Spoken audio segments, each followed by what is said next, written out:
We're filming, so try to keep your My mouth shut. your mouth shut. Yeah, I was looking for a nice way of saying that. Okay. Stay careful because the eyes aren't on that hard. Okay.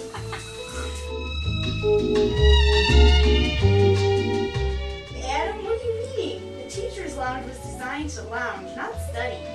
I'm reading about the laws and policies that affect us as teachers. Oh, like the Ten Commandments? Thou shalt not whip students with your belt? Haha, very funny.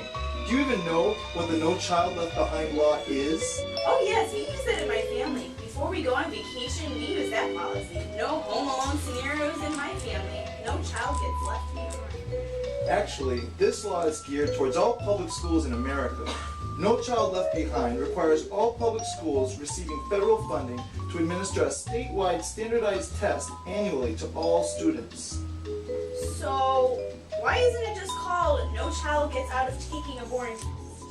Well, the law, which was passed in 2002, was designed to introduce national standards to a system in which students in some demographic groups were more likely to succeed and others likely to be left behind. But it also allows states to determine how success is measured. States are required to set targets for overall achievement and for specific categories of students, such as English language learners or economically disadvantaged students. These targets determine whether the school makes adequate yearly progress, or AYP, as measured by state standardized tests. A school can fail even if it is making substantial progress for most of its students. In one category of students, if one category of students cannot meet the standards. The goal is for every student in public school to be proficient in reading and math. So, what happens if a school fails? Does it have to stay school? Does it have to stay after school and do homework? That's funny. If the school students do not score well on the tests, their school loses federal funding. And if the school's results are repeatedly poor, then steps are taken to improve the school, such as replacing the staff or even closing the school. Ouch! So, teachers' jobs are in jeopardy if the kids don't do well on a test? Ay caramba! Yes. In addition, teachers must be highly qualified to teach core academic subjects in every classroom. Specifically, an elementary school teacher must have a bachelor's degree and pass a rigorous test in core curriculum areas. Middle and high school teachers must show they're competent in the subjects they teach by passing a test or by completing an academic major, graduate degree, or comparable coursework. Sounds to me like this just threatens kids to perform well on a test. Wasn't this designed to help students?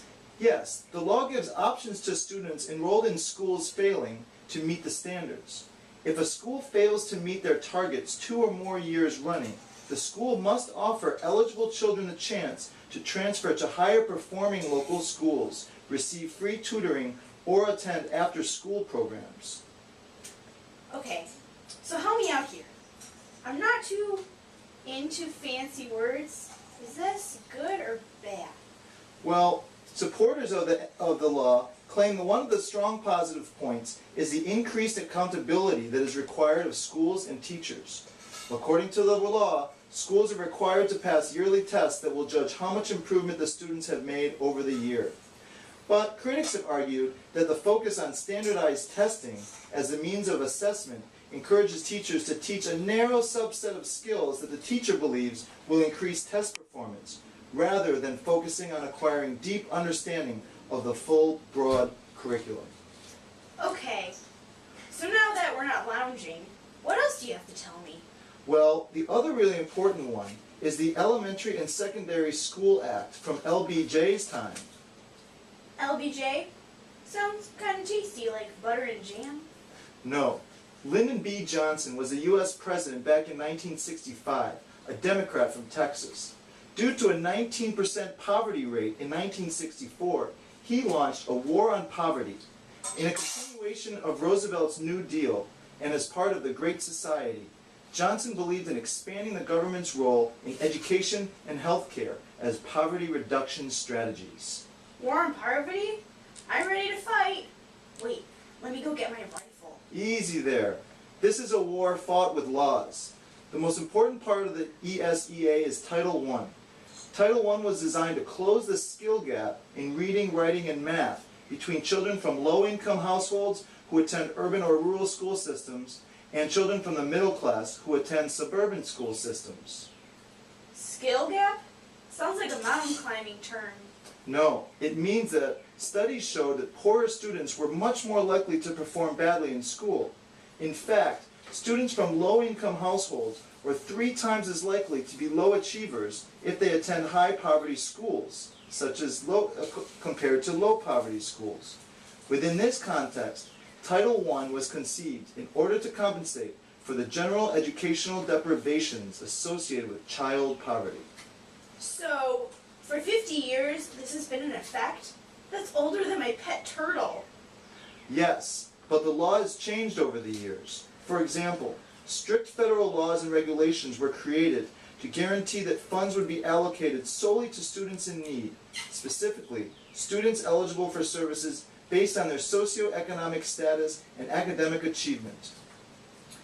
Funds for the school, I messed up for a second. Okay, Also schools. yeah. Okay. Also, schools with a student body in which the makeup had 75% or more of low-income students could use Title I funds for the entire school's improvement rather than for specific individuals. The Reagan administration tried to weaken the regulations, claiming that states and local jurisdictions should have the authority, not the federal government. So what about since Reagan? Well, Clinton strengthened ESEA, math and reading language arts standards to be used to assess student progress and provide accountability. It reduced the threshold for schools to implement school-wide programs for 75% poverty down to 50% of poverty, and gave schools a longer range to use federal funding from multiple programs to dispense funds at a school-wide level. Lastly, the ESEA, IASA. All right. Lastly, they gave more local control so that federal officials and states could waive federal requirements that interfered with school improvements. So, what about this No Child Left Behind? Doesn't that also impose federal standards towards education? Wow, you're paying attention. I'm impressed. Don't really have a choice. I think someone's filming us. Okay. Under NCLB, Title I funding is given to schools where at least 35% of children in the school attendance area come from low-income families, or to schools where 35% of the student population is low income. The funds are appropriated for the use of improving academic achievement for students in low-income households. The law also requires that for funding to be received, all districts and schools must meet adequate yearly progress goals for their students' populations and specific demographic school subgroups. So who is that there on that paper? Oh, that's JFK. What's with you and all these fancy acronyms? What is JFK? Jellyfish killer? Come on, Pokey. I'm sure you've heard of our esteemed president, John F. Kennedy. In his famous civil rights speech in 1963, he asked for legislation giving all Americans the right to be served in facilities which are open to the public: hotels, restaurants, teachers, theaters, retail stores, and similar establishments. So what exactly does this have to do with education? Well, Title IV encouraged the desegregation of schools. Also, Title VI protects people from discrimination based on race, color, or national origin in programs or activities that receive federal financial assistance. Schools are included in that. Desegregating schools? Where were you segregating schools from? Hospitals and jails? Ugh, sometimes you have the IQ of a sock with eyes. Before this time, there were schools for white students and schools for black students. As you can imagine, due to the racial situation, the black schools had much worse educational resources and results. But under the Civil Rights Act, admissions, financial aid, and academic programs were all protected from discrimination. Wow, what a swell idea. Or as you would probably say, IDEA. Well, actually, you just reminded me of another important piece of legislation. the Individuals with Disabilities Education Act, which, yes, is known as the IDEA. I am confused. CONFUSED. Okay, this is a law ensuring services to children with disabilities throughout the nation.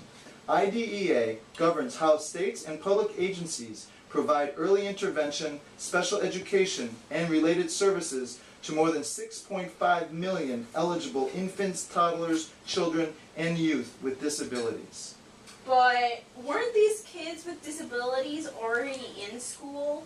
No. U.S. public schools accommodated only 1 out of 5 children with disabilities, and if I had fingers, I would hold them up to show you.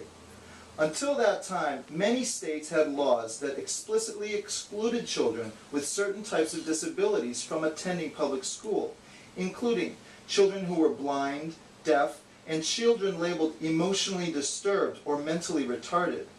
At that time, the EHA was enacted. More than 1 million children from the U.S. had no access to the public school system. Many of these children lived at state institutions where they received limited or no educational services. Another 3.5 million children attended school but were warehoused in segregated facilities and received little or no effective instruction. Wow. So IDEA grants these kids the right to an education? Wow. Now I see why you do all this reading stuff. What age kids does it cover? It addresses the educational needs of children with disabilities from birth to age 18 or 21, in cases that involve 14 specified categories of disability. It became law in 1990, but was strengthened in 2004, as it was determined that students with disabilities should be prepared for further education, employment, and independent living. Wow. I never realized all these laws determine the shape of our education system. I guess you were focused on other things, right?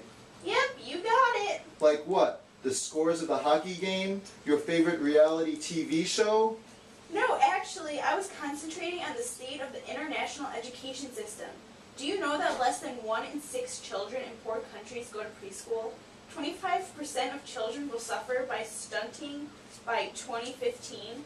29 countries have fewer than 85% of their children in elementary schools. 20% of 15 to 24-year-olds have not completed primary education. There are 71 million out of school adolescents. 775 million adults are illiterate. In one of 3 countries, at least 25% of the teachers have not been trained to national standards. Wow! Looks like you have been busy. I am surprised. See, you're not the only ones with BRAINS here. Oh, Time for class!